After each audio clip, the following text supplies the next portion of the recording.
नमस्कार विद्यार्थियों। आज हम इस कक्षा में वीडियो में जो पिछली कक्षा में हमने अनुसूची, उसके प्रकारों, उसकी विशेषताओं के बारे में अध्ययन किए, उसके आगे हम अनुसूची का क्या महत्व है, अर्थात इसके क्या लाभ हैं, इसकी क्या सीमाएं हैं, इसके बारे में अध्ययन करें। तो हमने अध्ययन किया था कि अनुसूची क्या है। अनुसूची के बारे में हमने जाना कि अनुसूची एक प्रश्नों की सूची होती है जिसमें शोधकर्ता स्वयं क्षेत्र में जाकर करके जो है सूचनादाता से प्रश्न पूछ करके सूचना को एकत्र करता है तथा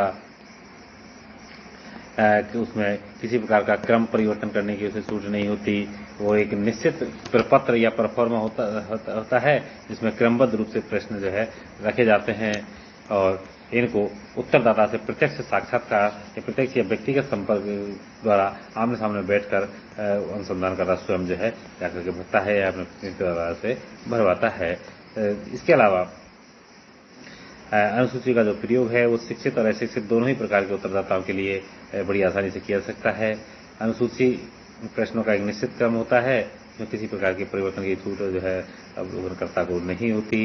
इसके अलावा अनुसूची अध्ययनकर्ता पर नियंत्रण भी रखती है कि वह अपने अध्ययन विषय से इधर उधर भटके नहीं हो और इसमें साक्षात्कार, अवलोकन, प्रश्नावली तीनों ही विधियों के जो है गुण या विशेषताएं इसमें पाई जाती हैं। तो ये अनुसूची के बारे में हमने जाना और अनुसूची के प्रकारों के बारे में जाना कि हमने 5 अनुसूची के प्रकार बताए थे, जिसमें अवलोकन अनुसूची यानी निश्चित या श्रेणीबद्ध अनुसूचियां, संस्था सर्वेक्षण अनुसूची, साक्षात्कार अनुसूची या प्रलेखीय अनुसूची के बारे में हमने अध्ययन किया।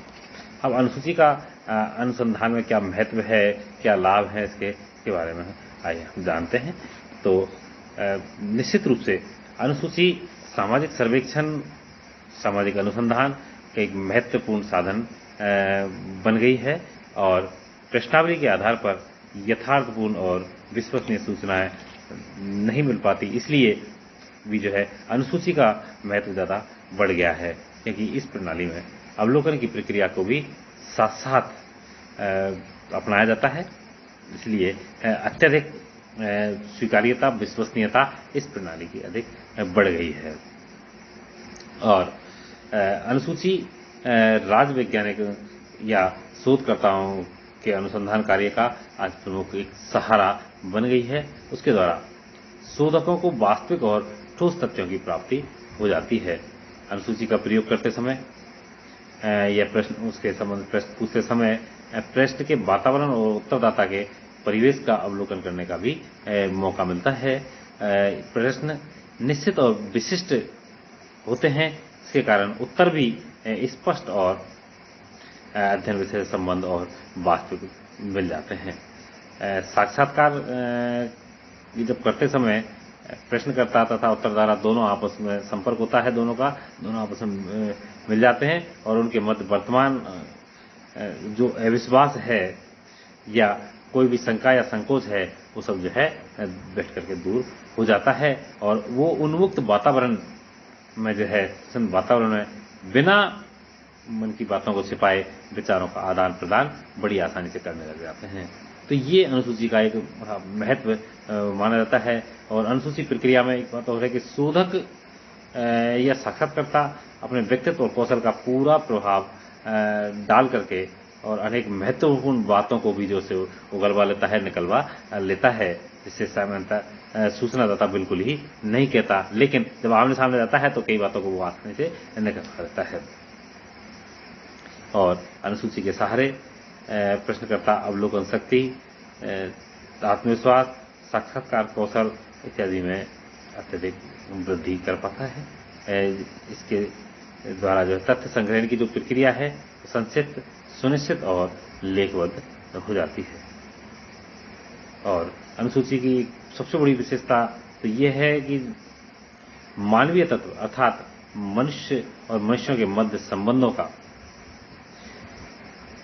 जो नाता है प्रारंभ से लेकर के और अंत तक बना रहता है और ज्ञान गंगा या ज्ञान वृद्धि की प्रक्रिया में एक दूसरे का सहयोग किया जाता है।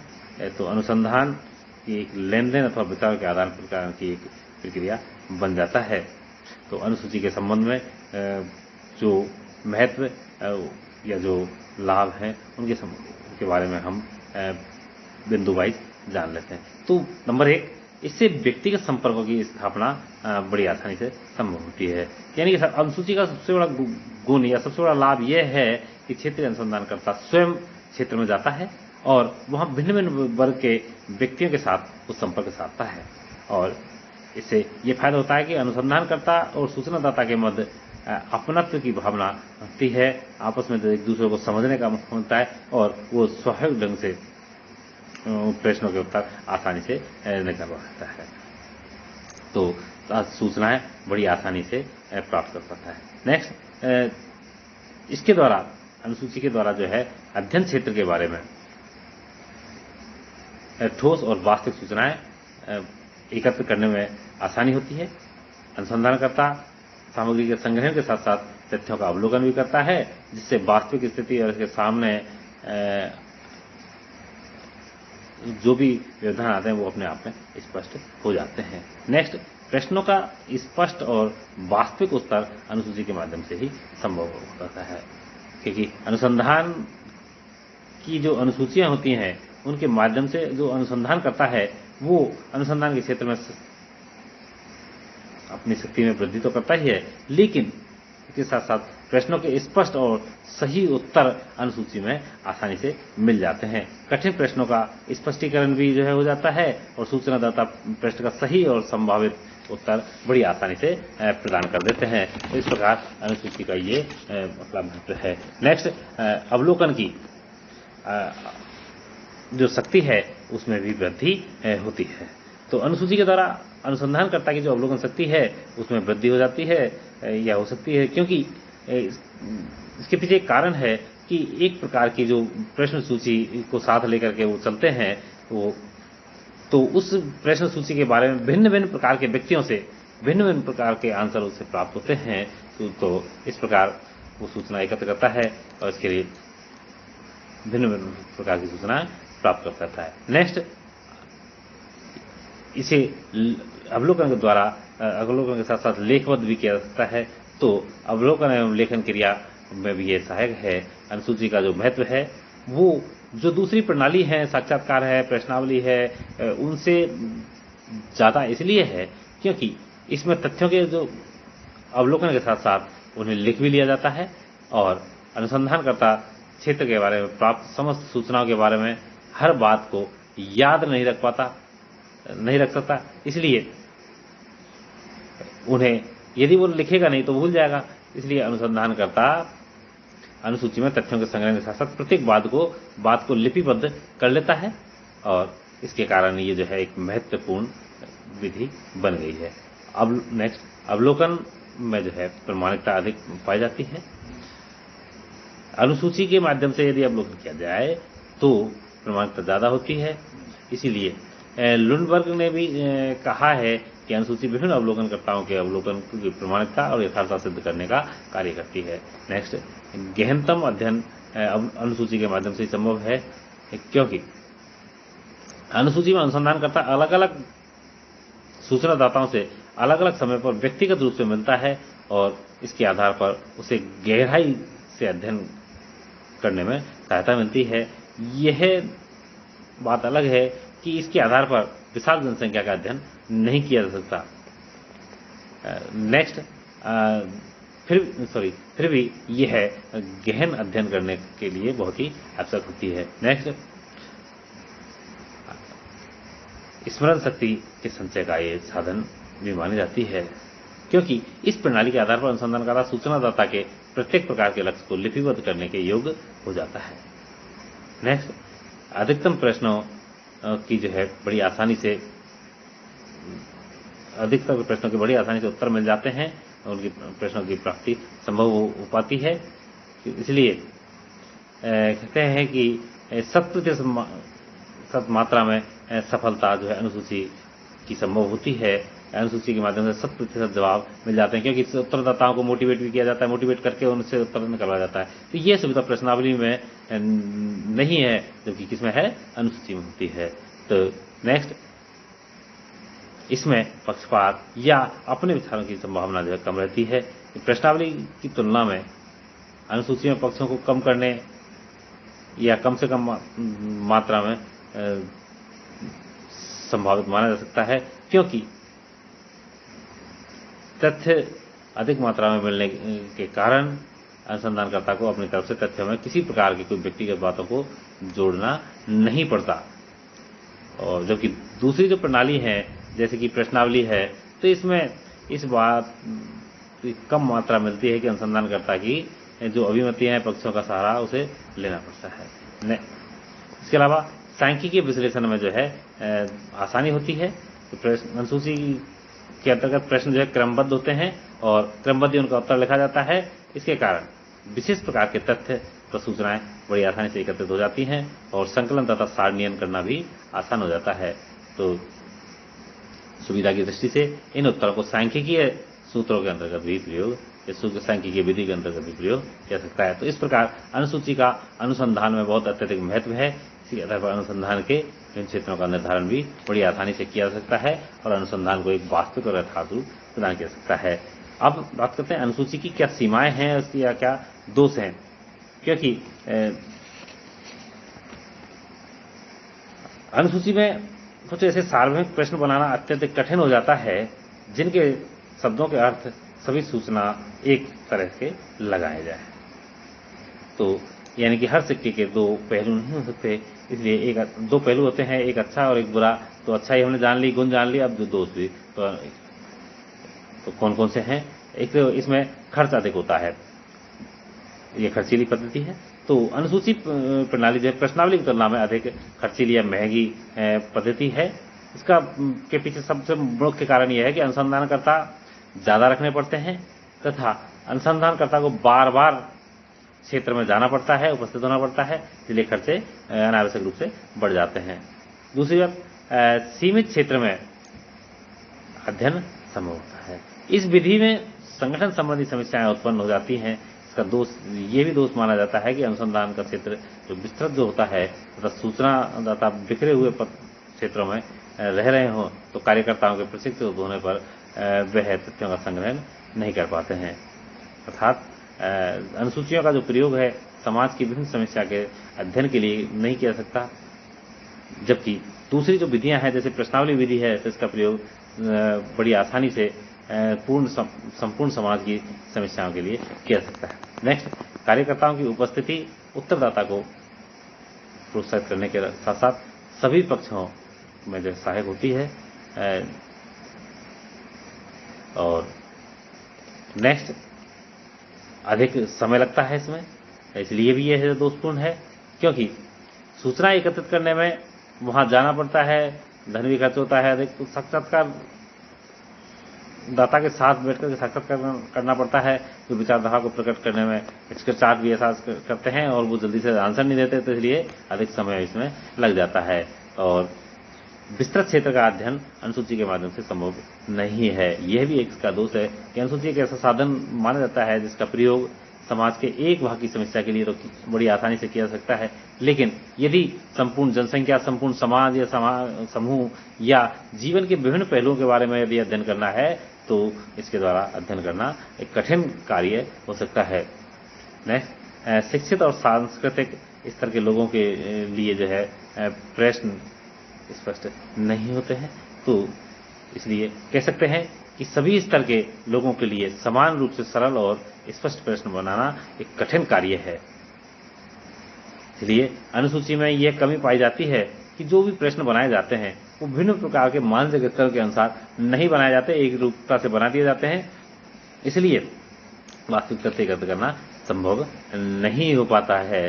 नेक्स्ट, सूचनादाताओं के बारे में जानकारी संभव नहीं हो पाती, यानी कि क्षेत्रीय कार्यकर्ताओं या अनुसंधानकर्ताओं के लिए क्षेत्र में जो सूचना प्राप्त करने के लिए भेजा जाता है तो वहां घरों का पता लगाना भी बहुत कठिन होता है। अनुसूची बढ़ने से पहले अनुसंधानकर्ता के सामने यह समस्या रहती है कि वह अनुसूची के बारे में क्या जानता है या क्या नहीं जानता। कभी कभी तो उसे सूचनादाता के घर का पता भी नहीं रहता, तो इसलिए इसमें बड़ी कठिनाइयां सामने आती हैं। अब अनुसूची निर्माण करते समय क्या सावधानी बरतनी चाहिए? तो अनुसूची निर्माण करते समय प्रमुख सावधानी बरतनी चाहिए, जिसमें से दो भाग बांट सकते हैं, प्रारंभिक सावधानी और द्वितीयक सावधानी। तो प्रारंभिक सावधानी इसके अनुसार हम कह सकते हैं कि अनुसंधान के विषय में सभी पक्षों का निर्धारण हुआ है या नहीं, इस बात का ध्यान रखा जाए। अध्ययन विषय के विभिन्न पक्षों के निर्धारण के बाद प्रत्येक पक्ष से संबंधित प्रत्येक प्रकार की सूचना का निर्धारण हुआ है या नहीं, इसका बात का भी बड़ा ध्यान रखा जाए। अंतर वस्तु का निर्धारण के संबंध में भी ध्यान रखा जाए और भाषा सरल और स्पष्ट हो, उसमें सम्मिलित जो भी प्रश्न है वो क्रमबद्ध एवं व्यवस्थित होने चाहिए।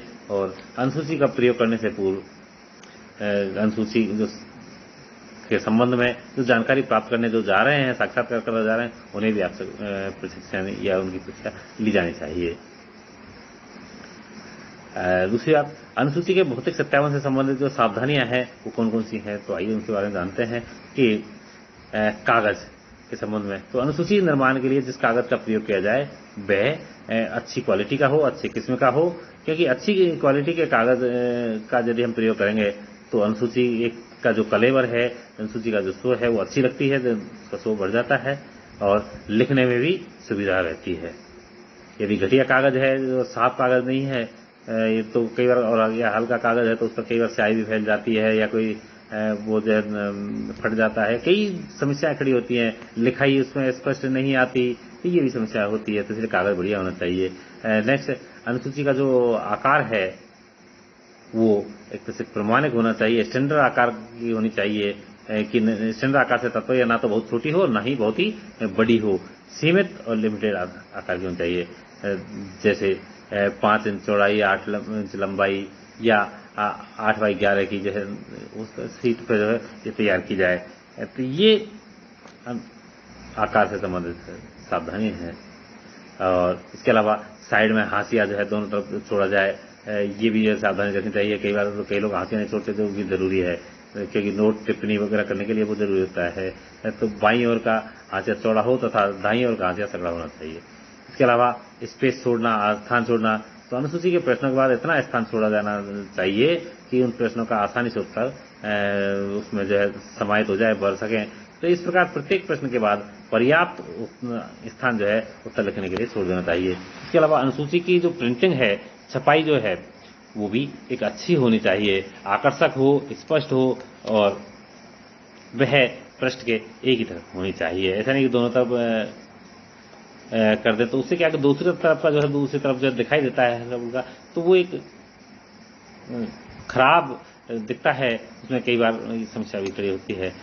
और इसके अलावा चित्रों का जो प्रयोग है उसमें भी सावधानी बरतनी चाहिए। तो अनुसूची में अधिक बोधगम्य यदि अनुसूची को बनाया जाए, अधिक उसे उपयोगी बनाया जाए, तो प्रश्नों के साथ साथ चित्रात्मक शैली का भी प्रयोग किया जा सकता है। और लेकिन चित्र शब्द होने चाहिए, अच्छे होने चाहिए, समझ में आने वाले होने चाहिए, इस प्रकार के चित्र होने चाहिए। नेक्स्ट, अंतर वस्तु संबंधी सावधानियां। तो इसमें पहली बात है कि प्रारंभिक सूचनाएं के संबंध में सावधानी। तो प्रारंभिक सूचना के अंतर्गत अनुसंधान और सूचनादाता के संबंध में सामान्य जानकारी प्राप्त करने से संबंधित प्रश्नों का समावेश किया जाता है, जिसमें अध्ययन विषय का नाम, अध्ययन करने वाले संगठन और उसका नाम, उसकी क्रम संख्या, सूचनादाता का नाम, पता, आयु, उसकी लिंग, शिक्षा, जाति और उसके साक्षात्कार का तरीका कैसा है, क्या है, वो कितनी रुचि ले रहा है, ये और समय इत्यादि संबंधित प्रश्न होते हैं। तो ये सावधानी रखनी चाहिए। मुख्य प्रश्न और सारणियां जरूर शामिल करनी चाहिए, क्योंकि वो तथ्य संकलन में बहुत ही महत्वपूर्ण और सहायक होती हैं। अनुसंधानकर्ताओं के लिए आवश्यक दिशा निर्देश भी दिए जाने चाहिए, क्योंकि आवश्यक दिशा निर्देशों के अभाव के कारण वो जो है उसको समझ नहीं पाते और वास्तविक यथार्थ सूचना संकलित नहीं कर पाते। इसलिए ये सावधानी भी बरतनी चाहिए। अनुसूची के प्रश्न संबंधी सावधानियां।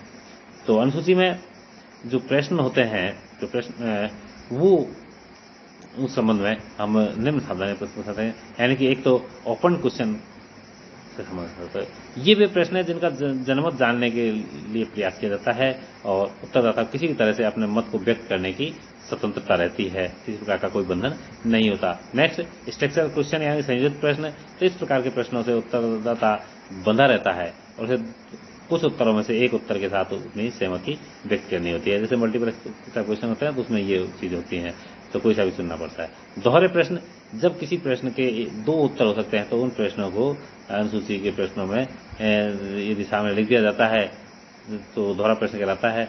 इन प्रश्न से वर्गीकरण और सारणीकरण करने में जो सफल आसानी होती है। वैकल्पिक प्रश्न, इसमें अनेक उत्तरों में से किसी एक का चुनाव करना पड़ता है, तो वैकल्पिक प्रश्नों का भी उपयोग किया जाना चाहिए। संदेहपूर्ण जो प्रश्न होते हैं वो जो अनेकार्थी होते हैं उनको कोई स्थान उसमें नहीं देना चाहिए। इसके अलावा निर्देशात्मक जो प्रश्न है उन प्रश्नों के उत्तर प्रदान करने का भी संकेत देना चाहिए, जैसे क्या तुम विवाहित हो या अविवाहित हो, या तुम इसमें रुचि रखते हो नहीं रखते हो, ये सारी चीज इस तरह के प्रश्न होने चाहिए। इसके अलावा अस्पष्ट प्रश्न नहीं होने चाहिए, यानी कोई भी प्रश्न किसी भी तरीके से अस्पष्ट नहीं होना चाहिए, क्योंकि अस्पष्ट प्रश्नों को तथ्य एकत्र करने में एक अस्पष्ट प्रश्न बड़ी कठिनाई पैदा करते हैं। सामने वाला भी नहीं समझ पाता, उत्तरदाता भी के सामने उससे समस्या आती है, और खुद प्रश्नकर्ता भी कई बार समझ नहीं पाता, दिक्कत आती है। अब श्रेणीबद्ध प्रश्न, जब कभी उत्तरदाता के उत्तरों में से सिर्फ एक का ही चुनाव नहीं करना पड़ता, बल्कि सभी उत्तरों के महत्व के अनुसार क्रमबद्ध रूप से यदि लिखना पड़ता है तो उसे श्रेणीबद्ध प्रश्न भी कहते हैं। तो इस प्रकार के प्रश्न भी शामिल हैं। तो अनुसूची में शामिल किए जाने वाले प्रश्न कैसे हों, सरल हों, छोटे हों, जो है सारणी में आसानी से दिखाए जा सकते हैं, इस प्रकार के जो है ज्ञान के स्तर के अनुकूल हों। उसके अलावा ऐसे हों जो शोध के बारे में सही सूचना प्राप्त कर सके, जिनके द्वारा जांच के योग्य हों और जिनका व्यक्तिगत जीवन से कोई संबंध नहीं हो। कार्यकालीन संबंधों को व्यक्त करने वाले प्रश्न जो है शामिल किए जाने चाहिए। इसके अलावा प्रश्न संक्षिप्त और वस्तुनिष्ठ उत्तर वाले और चित्रात्मक शैली में होने चाहिए। इसके अलावा किन चीजों को जो है शामिल नहीं किया जा सकता, ये भी ध्यान रखना चाहिए। संदेहपूर्ण प्रश्न या लंबे या जटिल प्रश्न, अस्पष्ट या व्यक्तिगत जीवन से संबंधित प्रश्नों को जो है इसमें कोई स्थान नहीं होना चाहिए। इसके अलावा अनुसूची के प्रश्नों की भाषा संबंधी क्या सावधानियां बरतनी चाहिए, तो भाषा सरल हो, विषय को स्पष्ट करती हो, प्रश्नों के शब्द जो है प्रभावशाली और सापेक्षित हों। इसके अलावा क्रम संबंधी क्या सावधानियां बरतनी चाहिए, तो क्रम संबंधी सावधानी के संबंध में हम कह सकते हैं कि प्रारंभिक प्रश्न अत्यंत सरल हो, बाद के प्रश्न धीरे धीरे जटिलता की ओर बढ़ें, यानी कि सरल से जटिल की ओर का जो सिद्धांत है वो यहाँ लागू होना चाहिए। और इसके अलावा प्रारंभिक प्रश्न अत्यंत आकर्षक हों और रुचिकर हों। प्रारंभिक प्रश्न ऐसे हों जिनमें सूचनादाता की सलाह मांगी गई हो। नेक्स्ट, प्रश्न समूह में इसके निर्माण के विषय के आधार पर समूह में हो तथा विषय के आधार पर उनका निर्माण किया गया हो, और उनमें किसी प्रकार का क्रम भंगता या बिखराव नहीं होना चाहिए। और परिवर्तन, विषय संबंधित जो परिवर्तन है वो स्वाभाविक प्रकार का हो। ये जो है ध्यान विशेषता प्रश्नों के निर्माण के समय में रखना चाहिए। इसके अलावा पूर्व परीक्षा से संबंधित सावधानियां भी हमें जो है अनुसूची रखनी चाहिए। तो इस प्रकार ये कुछ इसकी विशेषताएं, गुण लाभ यानी कि उपयोगिता थी, और इसके अलावा इसकी कुछ सीमाएं, और अनुसूची तैयार करते कौन कौन से सावधानी बरतनी चाहिए, ये सारी चीजें हमारी अब अनुसूची का प्रश्न हमारा जो है यही समाप्त होता है। अब अगले वीडियो में हम नेक्स्ट या अगली क्लास में हम नेक्स्ट चैप्टर लेंगे। नमस्कार।